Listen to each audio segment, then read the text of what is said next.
It was sloppy mistakes that tipped police in Australia to the latest wild tale of logistics gone awry, sloppiness and, dare I say, incompetence.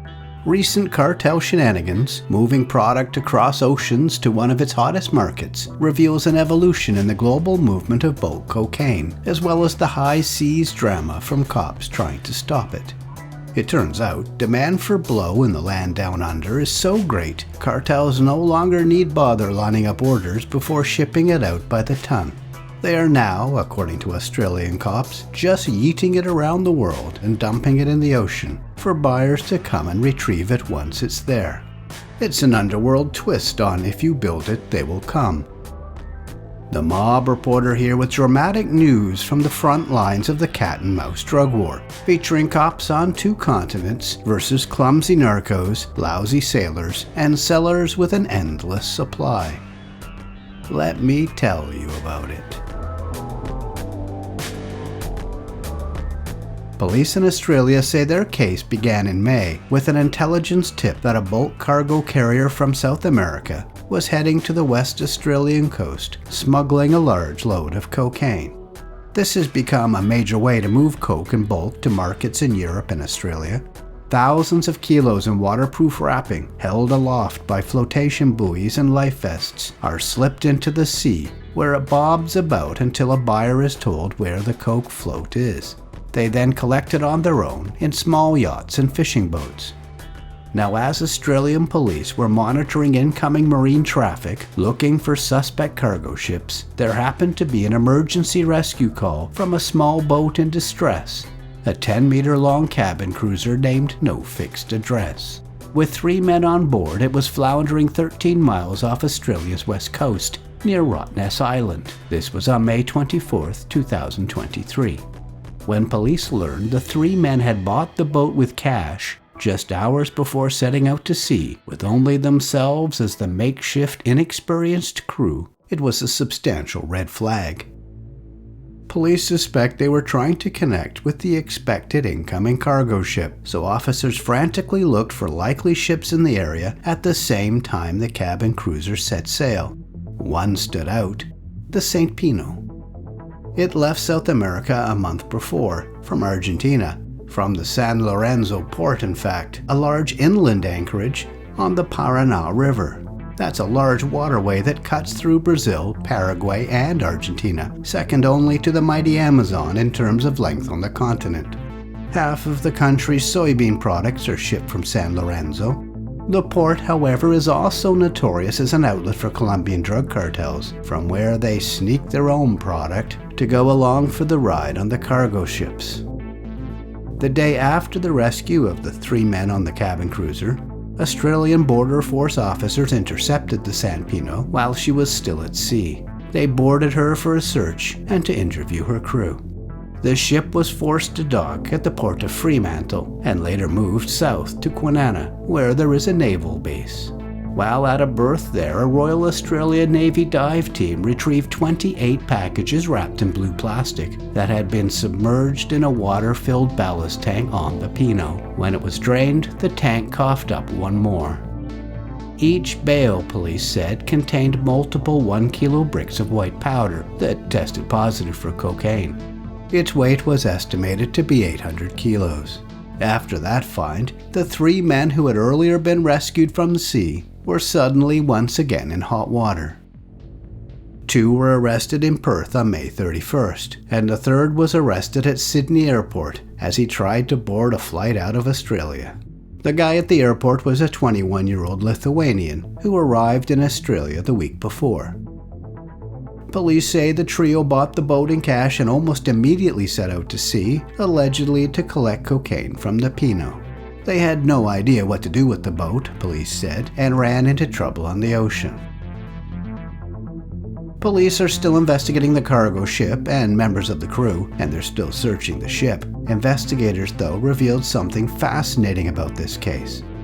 Until recently, South American and Mexican cartels typically waited for specific orders from customers before arranging shipment. Now, police said, demand is so strong and supply so plentiful, large loads are shipped to key regions of demand on spec. It's then just dropped into the ocean and, when buyers inevitably appear, they are given coordinates where they can go and find it. It's like a food truck showing up in a neighborhood at lunchtime and tweeting its location for hungry office workers to come running, and run they do. That could explain a lot, including spectacular discoveries recently of cocaine islands, large fields of floating bales in oceans and seas near major market countries.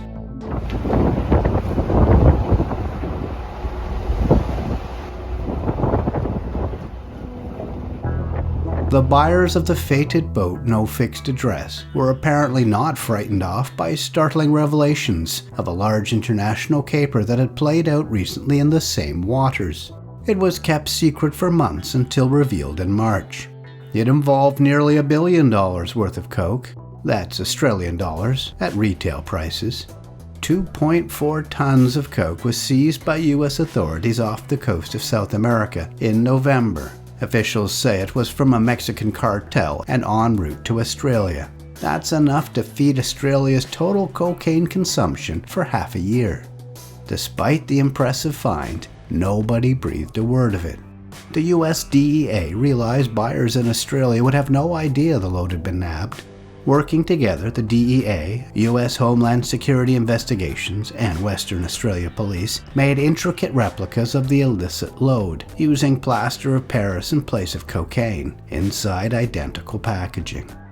As 9 men gathered in Western Australia, including one arriving from the United States, half the look-alike load was secretly dropped by police into the Indian Ocean, at night. That's what you see here. It was pushed overboard about 40 nautical miles off the coast of Perth in December, held afloat by red flotation buoys. This was the centerpiece of an elaborate police sting. Police secretly watched the coke float from above using drones, waiting to see who came to fetch it. Officers saw 2 boats shuttling back and forth through rough seas over 3 days, and then, once finding it, hauling the fake drugs aboard. The smaller boat, called Cool Runnings, developed steering trouble and washed aground near Moore River, north of Perth, with the replica loot on board.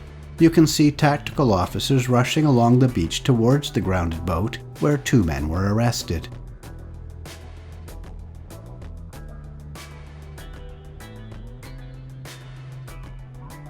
That's these 2 here. Not knowing any better, the crew of the second boat, a larger one, called the Catalina, went to rescue the Cool Runnings, towing it back out to sea, where they did a ship-to-ship transfer of the cargo before the smaller boat sank. It's not known when they realized they'd been set up, but 9 men were arrested in a series of raids on hotels and a marina in and around Perth on New Year's Eve. Meanwhile, other narcos in Australia still believed the second half of the replica load, another 1.2 tons, was still available on the market. It was delivered to a warehouse where a man from New South Wales arrived and carted off 200 kilos of it. He was arrested after he left on January 9. 4 days later, 2 more were arrested after a highway traffic stop, a man and a woman. They were found with more than $2 million in cash in their vehicle, linked to the syndicate, police said. The American, 39, was arrested in a hotel room in Perth and has already pleaded guilty. So has the 27-year-old Sydney man who picked up the 200 kilos from the warehouse. The operation was revealed just before these court appearances, so there's quite a story still left to be told. Please share a link to this video to give it a boost. Like and comment on it too, please. Tap the thanks button to leave me a tip, or join me on Patreon at patreon.com/themobreporter. Thanks for watching to the end.